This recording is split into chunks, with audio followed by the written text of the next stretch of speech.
My name's JC McCauley. I'm Naisha McCauley, and you're watching AccessTV.org.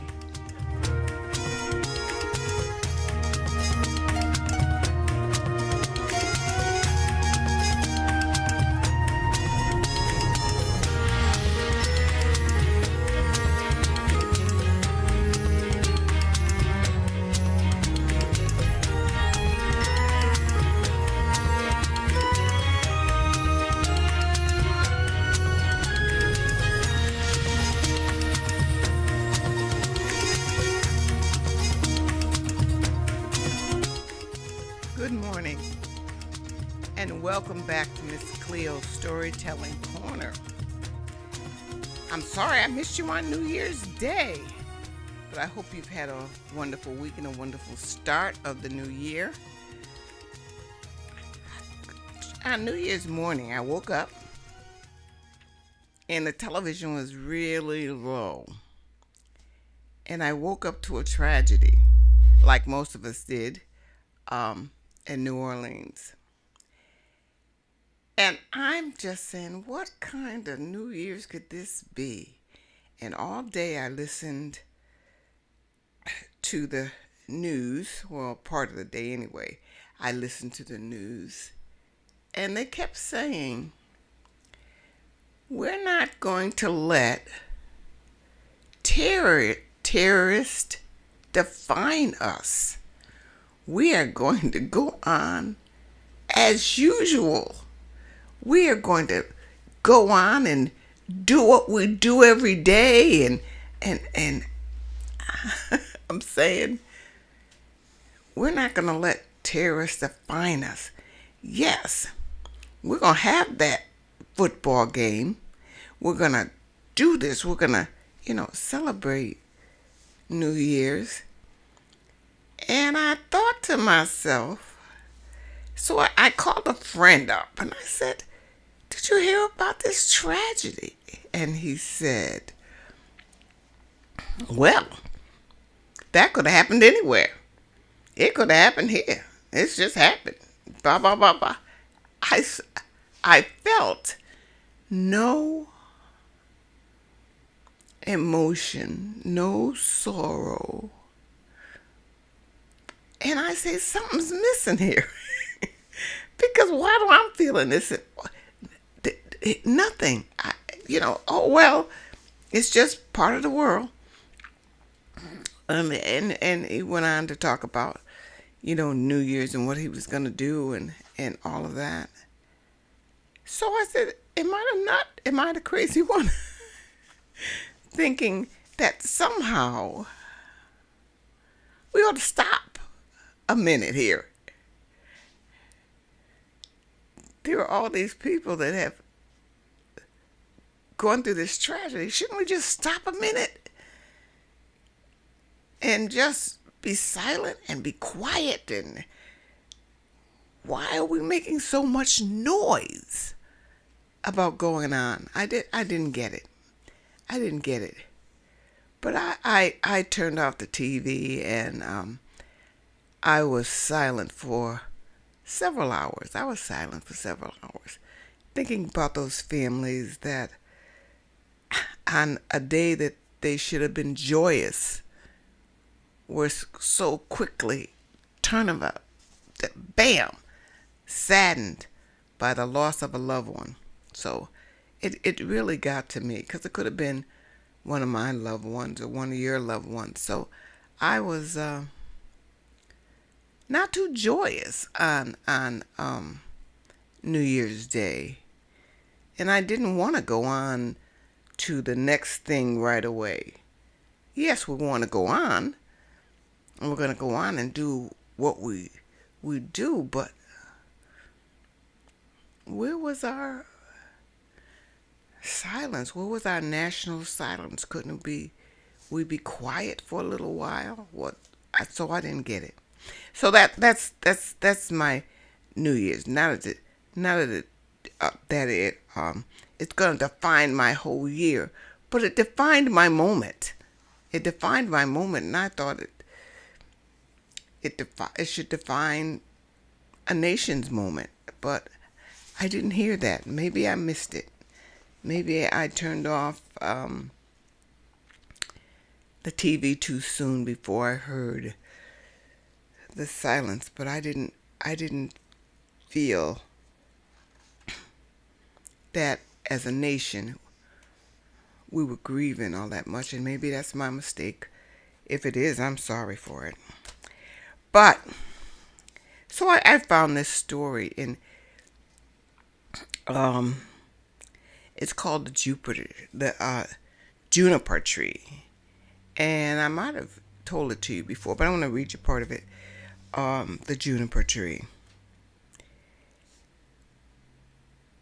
It is now long ago, quite 2,000 years, since there was a rich man who had a beautiful and pious wife, and they loved each other dearly. They had, however, no children, though they wished for them very much, and the woman prayed for them day and night, but still they had none. Now there was a courtyard in front of their house in which was a juniper tree, and one day in winter the woman was standing beneath it, paring herself an apple, and while she was paring herself the apple, she cut her finger, and the blood fell on the snow. "Ah," said the woman, and sighed right heavily, and looked at the blood before her, and was most unhappy. "Ah, if I had but a child as red as blood and as white as snow."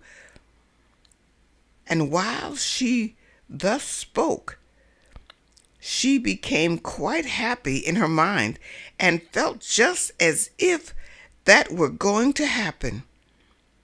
Then she went into the house, and a month went by, and the snow was gone, and 2 months, and then everything was green, and 3 months, and then all the flowers came out of the earth, and 4 months, and then all the trees in the woods grew thicker, and the green branches were all closely entwined, and the birds sang until the wood resounded and the blossoms fell from the trees. Then the 5th month passed away, and she stood under the juniper tree, which smelled so sweetly that her heart leaped, and she fell on her knees and was beside herself with joy. And when the 6th month was over, the fruit was large and fine, and then she was quite still. And the 7th month snatched at the juniper berries and ate them greedily. Then she grew sick and sorrowful. Then the 8th month passed, and she called her husband to her and wept and said, "If I die, then bury me beneath the juniper tree." Then she was quite comforted and happy until the next month was over. And then she had a child as white as snow and as red as blood.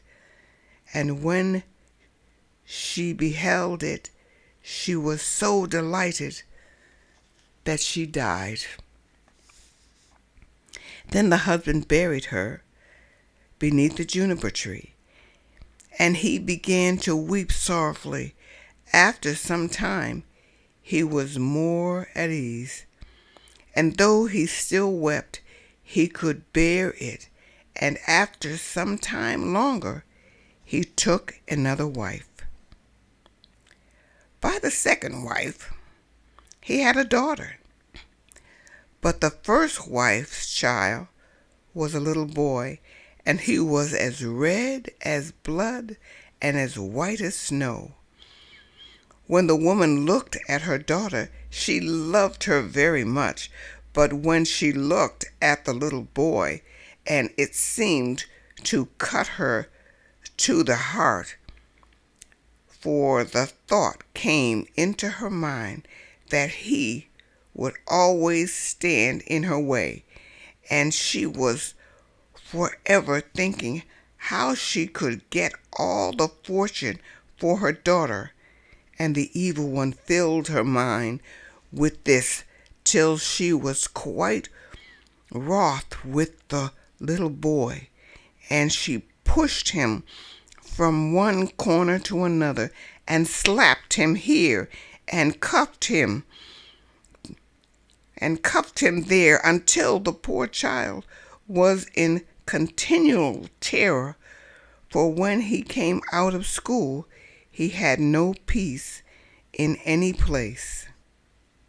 One day the woman had gone upstairs to her room, and her little daughter went up too and said, "Mother, give me an apple."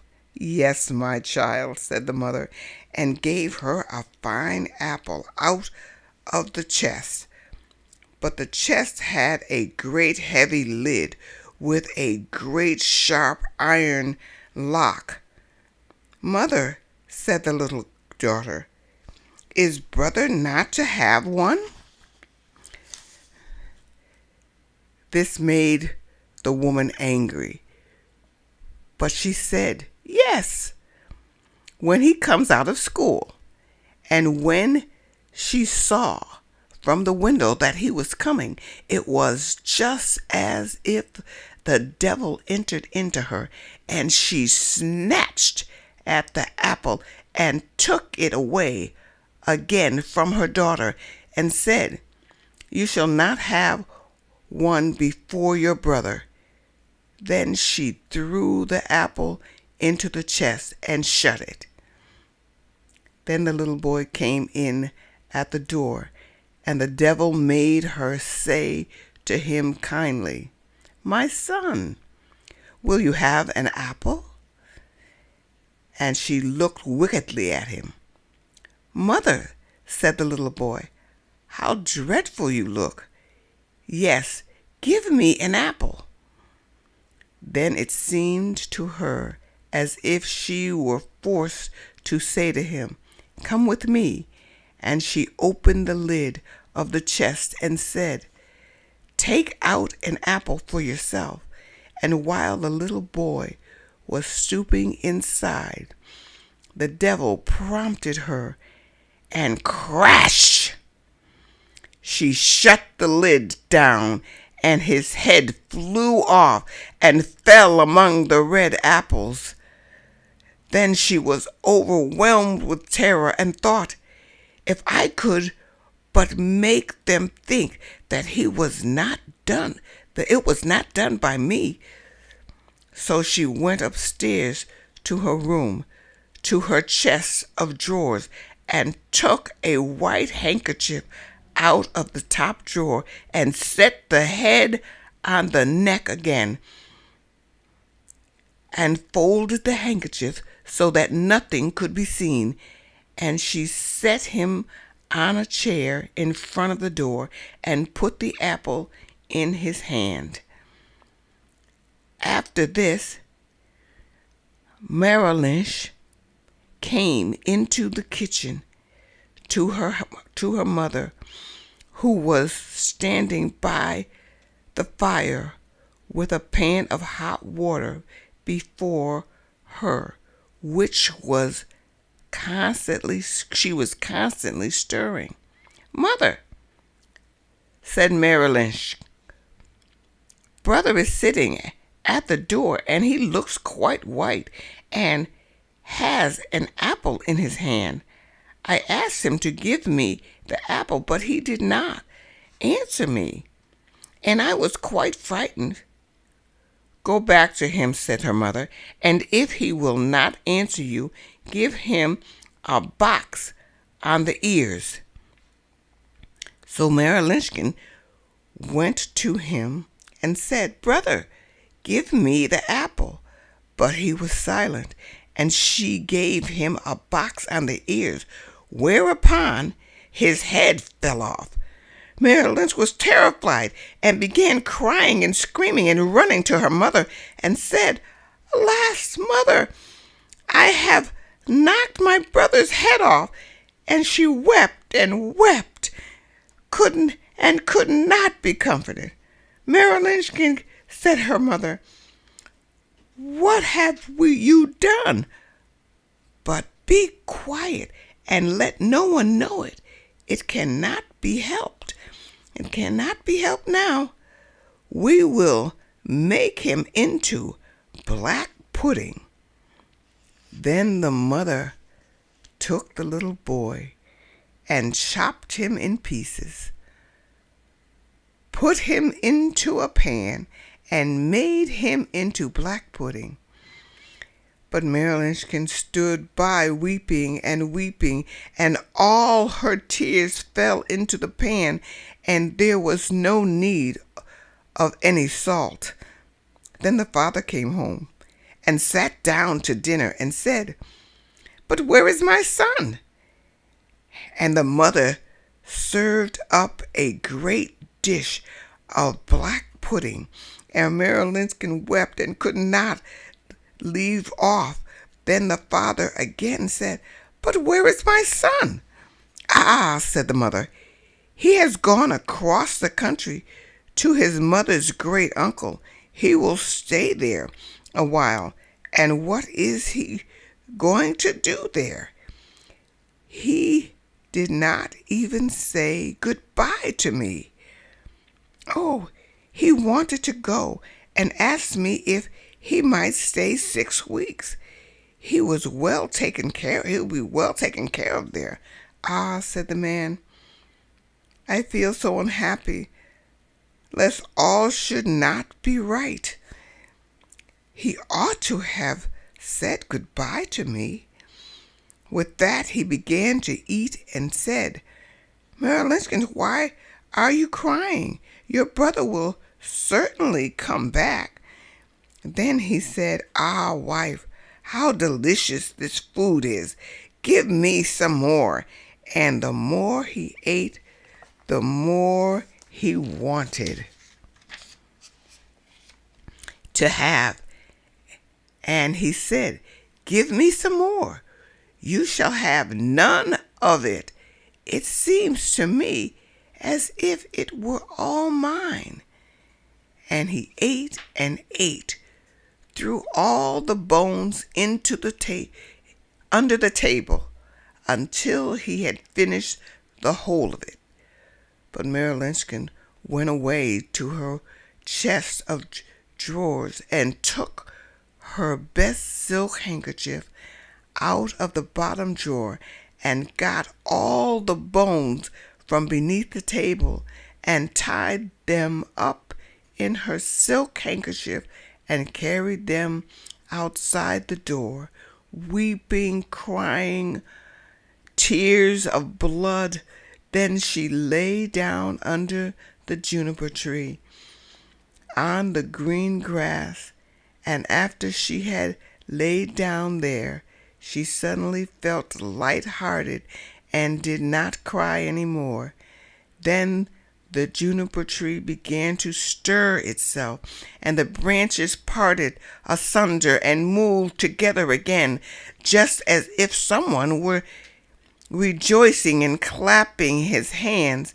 At the same time, a mist seemed to arise from the tree, and in the center of this mist it burned like a fire, and a beautiful bird flew out of the fire, singing magnificently. And he flew high up in the air, and when he was gone, the juniper tree was just as it had been before, and the handkerchief with the bones was no longer there.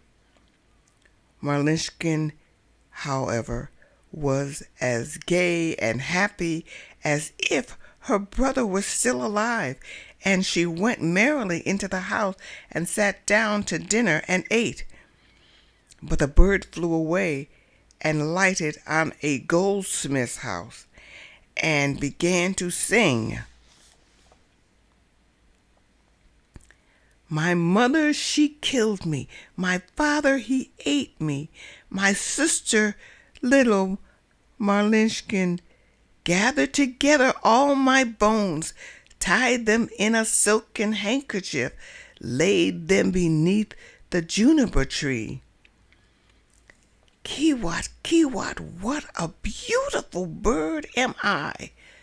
The goldsmith was sitting in his working shop, making a golden chain, when he heard the bird, which was still singing on his roof, and very beautiful the song seemed to him. He stood up, but as he crossed the threshold, he lost one of his slippers. But he went away right up the middle of the street with one shoe on and one sock. He had his apron on, and in one hand he had the golden chain, and in another the pincers. And the sun was shining brightly on the street. Then he went right on and stood still, and said to the bird, "Bird," said he then, "how beautiful you can sing. Sing me that piece again." "No," said the bird, "I'll not sing it twice for nothing. Give me the golden chain, and then I will sing it again for you." "There," said the goldsmith, "there is the golden chain for you. Now sing me that song again." Then the bird sang and stood and took the golden chain in his right claw, and went and sat in front of the goldsmith and sang, "My mother, she killed me. My father, he ate me. My sister, little Marlinshkin, gathered together all my bones, tied them in a silken handkerchief, laid them beneath the juniper tree. Kiwat, Kiwat, what a beautiful bird am I." Then the bird flew away to a shoemaker and lighted on his roof and sang, "My mother, she killed me. My father, he ate me. My sister, little Marlinshkin, gathered together all my bones, tied them in a silken handkerchief, laid them beneath the juniper tree. Kiwat, Kiwat, what a beautiful bird am I." The shoemaker heard that and ran out of the door in his short sleeves, and looked up at his roof, and was forced to hold his hand before his eyes the sun should blind him. "Bird," said he, "how beautiful you can sing." Then he called in at his door, "Wife, just come outside. There is a bird. Look at that bird. He certainly can sing." Then he called his daughter and children and apprentices, boys and girls, and they all came up the street and looked at the bird and saw how beautiful he was, and what fine red and green feathers he had, and how like real gold his neck was, and how the eyes in his head shone like stars. "Bird," said the shoemaker, "now sing me that song again." "Nay," said the bird, "I do not sing twice for nothing. You must give me something." "Wife," said the man, "go to the garret upon the top shelf. There stands a pair of red shoes. Bring them down." Then the wife went and brought the shoes. there. "Bird," said the man, "now sing me that piece again." Then the bird came and took the shoes in his left claw and flew back on the roof and sang, "My mother, she killed me. My father, he ate me. My sister, little Balishkin, gathered together all my bones, tied them in a silken handkerchief, laid them beneath the juniper tree. To kiwat, kiwat, what a beautiful bird am I!" And when he had finished his song, he flew away. In his right claw he had the chain, in his left the shoes, and he flew far away to a mill, and the mill went clap, clap, clap, clap, clap, clap, clap, and in the mill sat 20 millers, men hewing a stone, cutting hick, hack, hick, hick, hack, hick, hack, and the mill went clap, clap, clap, clap, clap. Then the bird went and sang on a lime tree, which stood in front of the mill, and sang, "My mother, she killed me." Then one of them stopped working. "My father, he ate me." Then 2 more stopped working and listened to that. "My sister, little Balinshkin." Then 4 more stopped. "Gathered together all my bones, tied them in a silken handkerchief." Now 8 only were hewing, laid them beneath the. Now only 5, the juniper tree, and now only 1. Kiwat, kiwat, what a beautiful bird am I! Then the last stopped also, and heard the last words. "Bird," said he, "how beautiful you sing. Let me too hear that. Sing that once more for me." "Nay," said the bird, "I will not sing twice for nothing.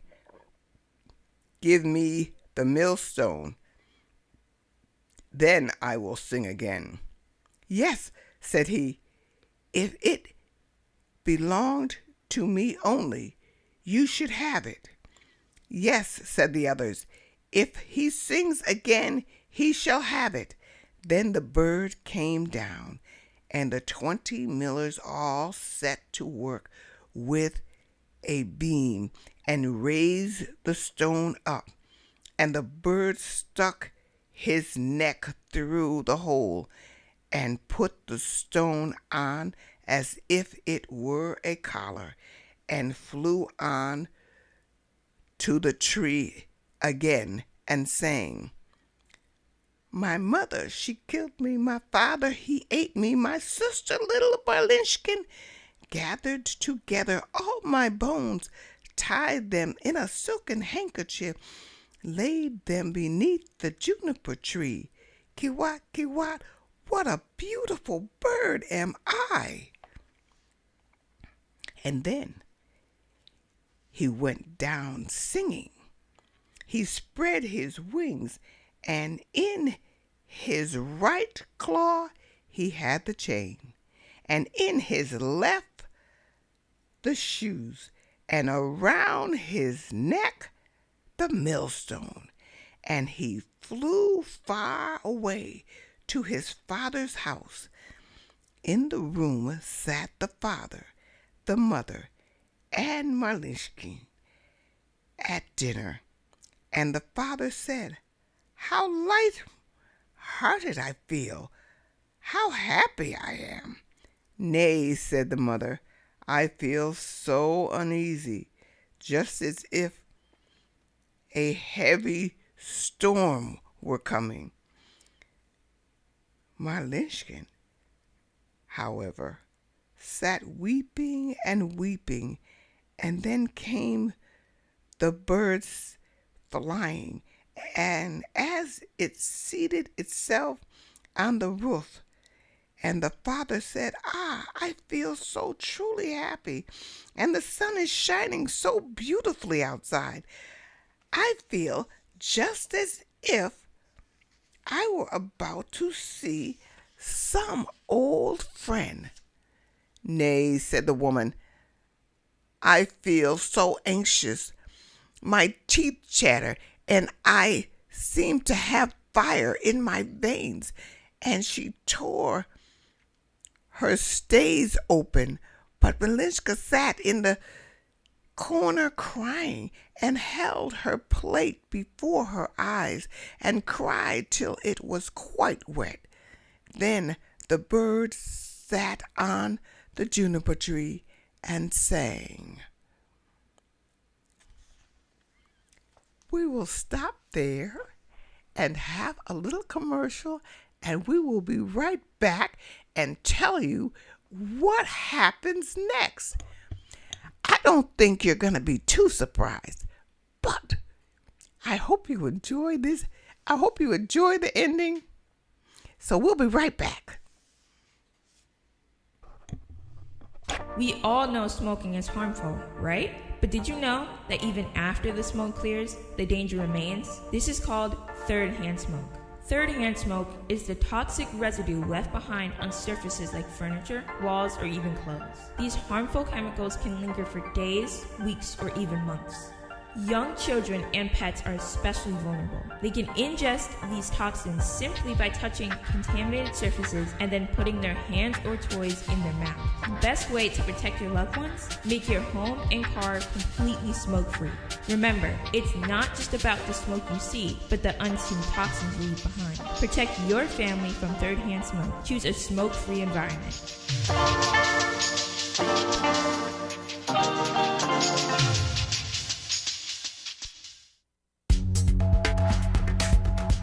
Hi, my name is Cammie Starks. I would recommend any parent to participate in this program due to the fact that it helps us learn about what the kids are learning and also to better our children in the community.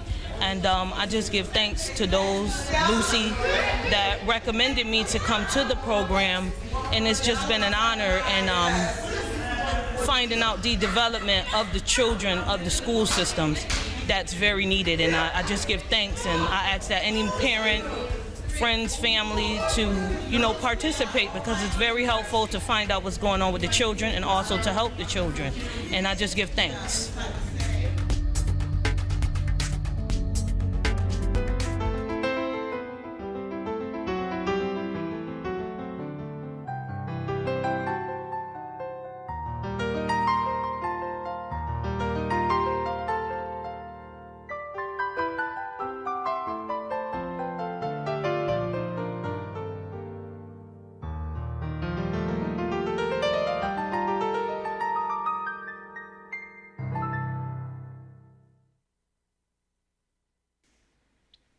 Welcome back to Miss Cleo's Storytelling Corner.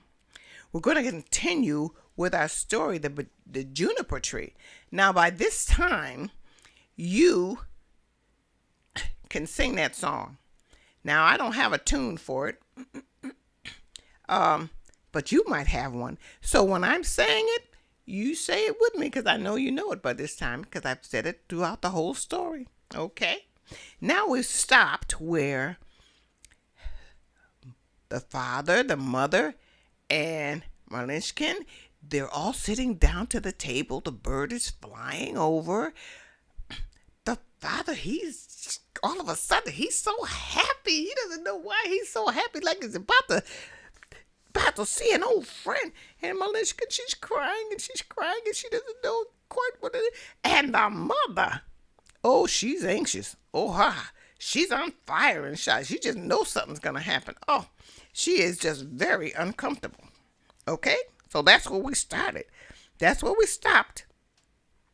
Well, now, And Melissa now, she's crying so much. It says before her eyes, and cried till it was quite wet. Her plate was wet. Okay? Then the birds sat on the juniper tree and sang, "My mother, she killed me." Then the mother stopped her ears and shut her eyes and would not see or hear, but there was a roaring in her ears like the most violent storm, and her eyes burnt and flashed like lightning. "My father, he ate me." "Ah, mother," said the man, "that is a beautiful song. That's a beautiful bird. He sings so splendidly, and the sun is shining so warm, and there is a smell just like cinnamon. My sister, little Malishkin." Then Malishkin laid her head on her knees and wept without ceasing. But the man said, "I am going out. I must see the bird quite close." "Oh, don't go, said the woman. "I feel as if the whole house were shaking and on fire." But the man went out and looked at the bird, gathered together all my bones, tied them in a silken handkerchief, laid them beneath the juniper tree. Kiwat, kiwat, what a beautiful bird am I!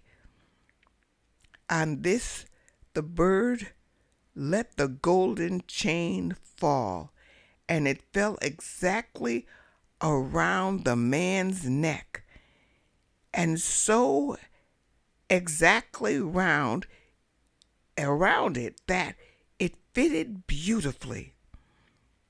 Then he went in and said, "Just look what a fine bird that is, and what a handsome golden chain he has given me, and how pretty he is." But the woman was terrified and fell down on the floor in the room, and her cap fell off her head. Then sang the bird once more, "My mother, she killed me. Would that I were 1,000 feet beneath the earth, so as not to hear that. My father, he ate me." Then the woman fell down again as if dead. "My sister, little Malishkin." "Ah," said Malishkin, "I too will go out and see if the bird will give me anything." And she went out, gathered together all my bones, tied them in a silken handkerchief. Then he threw down the shoes to her, laid them beneath the juniper tree. Kawat, kawat, what a beautiful bird am I! Then she was light-hearted and joyous, and she put on the new red shoes and danced and leaped inside the house. "Ah," said she, "I was so sad when I went out, and now I am so light-hearted. That is a splendid bird. He has given me a pair of red shoes." "Well," said the mother, and sprang to her feet, and her hair stood up like flames of fire. "I feel as if the world were coming to an end. I, too, will go out and see if my heart feels lighter." And as she went out at the door,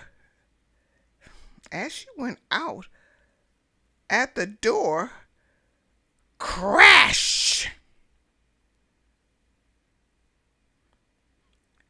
The bird flew down the millstone on her head, and she was entirely crushed by it. The father and Malishkin heard what had happened and went out, and smoke, flames, and fire were rising from the place. And when that was over, there stood the little brother, and he took his father and Malishkin by the hand, and all three were right glad, and they went into the house to dinner and ate.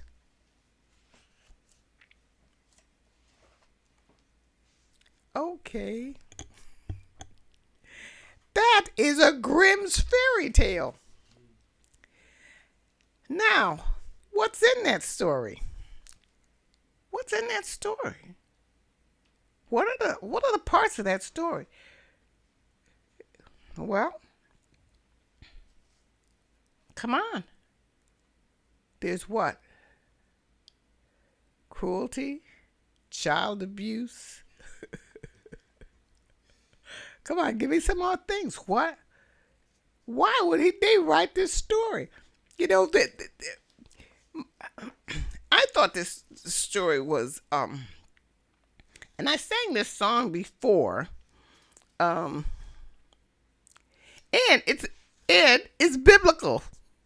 Did you hear the biblical parts of this story? And I left that information home, but I could tell you what verse. I think it was in John. But the verses, the biblical verses that are in the story, so it has child abuse, cruelty. It is religious. It had biblical parts of it, and I'm sure you could hear that in the story. And my father told me a story like this, and there are other stories the same genre. You know what I'm trying to say. Say it for me, Stan. Genre.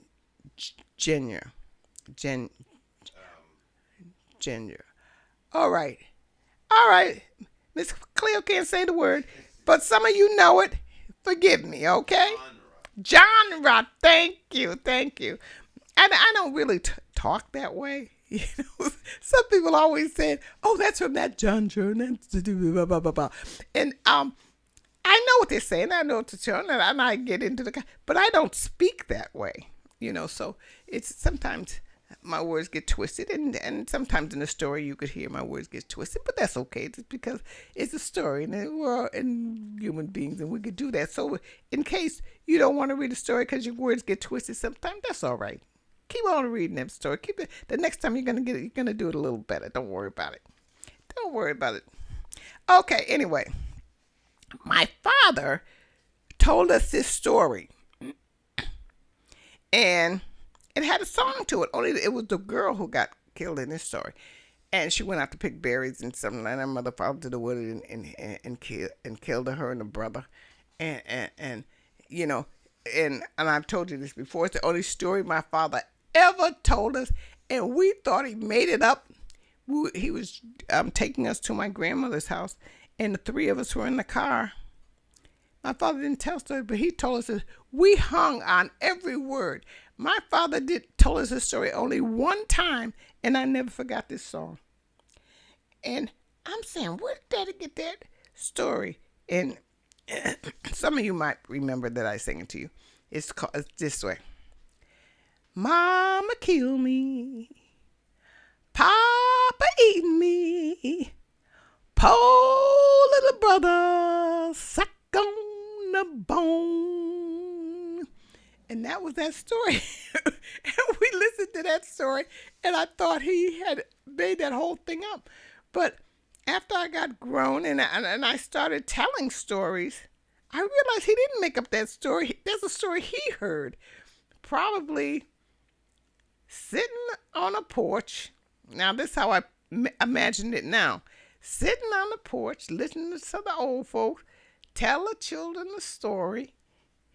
And he heard that story, and he told it to me. So the story is precious to me because it's the only story he ever told us, you know. So the story is very precious. So, but when I found the story in other books, and I couldn't believe that my daddy didn't make that story up.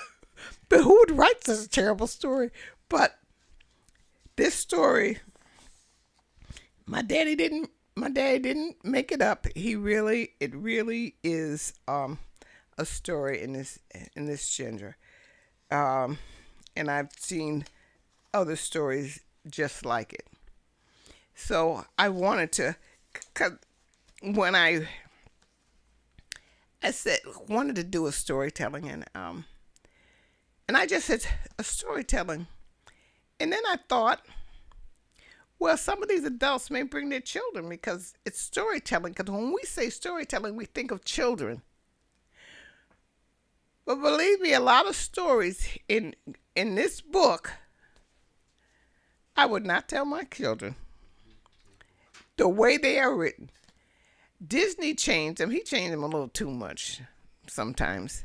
And they were happy ever after stories, but they were stories they scare you. Oh, I better not do that because this will happen to me, and I better not do that because that'll happen to me. It reminds me of TV because that's what TV does to us. You better get this protection before your car breaks down because you know it's going to break down. So, fear. You better take this medication, such and such and such. Oh, of course, you better take this and you better do this, you better do that, and you get this kind of contract. Did you take that medication and all of a sudden your toes got bigger and your fingers got... Did you take that? You call me, I'll get them people. I'll get that company. I'll do this for you. Yep, come on. So this story reminded me of how we're fed fear every single day of our life. Every single day, every minute of the day. So now, and after they finish giving you all this fear, they say, after waking up to that what I woke up to on New Year's Day, they say, Happy New Year. I don't get it. What do you mean, Happy New Year? And, so I'm looking through this, and there are some happily ever after stories in the Grimm's fairy tales, and but a lot of them in between that is fear. I guess that's what makes a good story, I guess. Fear. So that's what we're fed every single day of our lives. Aren't you sick of it? Aren't you really sick of it? I'm so sick of it. I am. You watch TV. Oh, and then I'm turning stations. And this New Year. This person is shooting this person. This one has a gun. That one has a gun. This one's doing this, that. I really like being a woman. I really do like being a woman. I mean, I really don't want to be a man. I don't want to do those things that men do, but if some women want to do them, then that's fine. They do. But do you see how they have these women leaping across buildings? I saw this woman yesterday leaping across one building to another, fighting 10 men, and she won. Come on. She won. I didn't see any feminine women. Because I kind of like to be feminine. And then if they're feminine, they so feminine. Because, we got to have all the fake stuff. So my son is watching television and he's saying, That's not real. Her hair not real. Look at that. He takes women apart on TV because how are we going to have a happy new year? I don't know. how we're going to have a happy new year. How am I going to happy? We're going to make it ourselves, just like we've always had to do. We have to make our own happiness, and we have to make our own joy, right? It's always been this. Stan, jump in. Has it always been this way?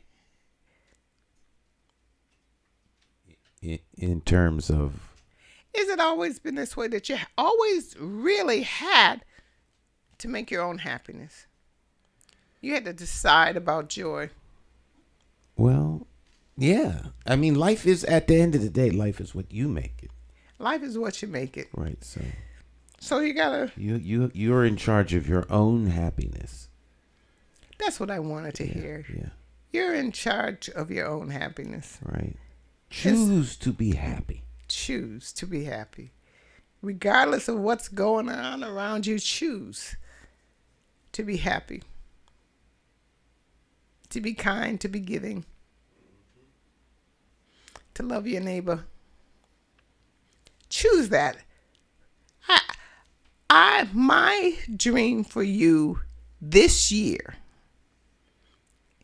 is that you choose to be happy and kind and giving and loving. With all of that, taking care of thyself, and have much, much joy, regardless of what is going on around you. And when a tragedy happens in this country, or any country, or anywhere, can we just stop just for a moment? Just for a moment.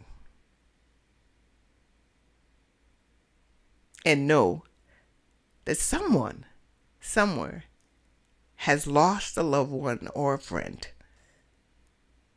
And just say a little prayer and a little blessing for them. And go on with your day. That's my prayer for our nation. That we just stop for a moment every time there is a tragedy. And pray for those who are left and those who are gone. And for our country. Well, I'm talked out now. And I'm very happy to be with you today. I hope you enjoyed the story.